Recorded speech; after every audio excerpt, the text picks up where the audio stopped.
Мен неге тілімді жазбауым керек? Тілім жетісіп жатыр ма? Анамның үйреткен тілі жетісіп жатыр ма?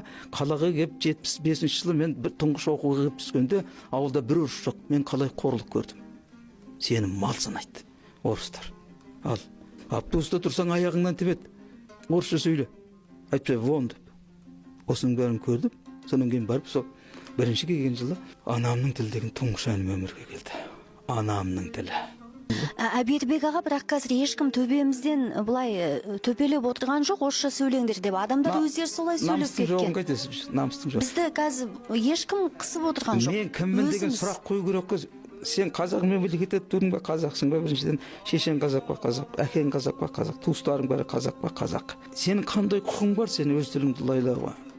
Сен кімсің, ұлтыңның ортасында? Не сол тілде сөйлейтін жақтан кетіп қалып, өзіңе ыңғайлы жаққа да? Не сол елдің тілін жалғастырдағы кәдімгі өзінің сапасында сақтап болашақ мына сен туған балаңның баласына аманаттап туғып табыстап кетпейсің. Тіл жоғалған жерде ұлт жоғалады ғой, жанар.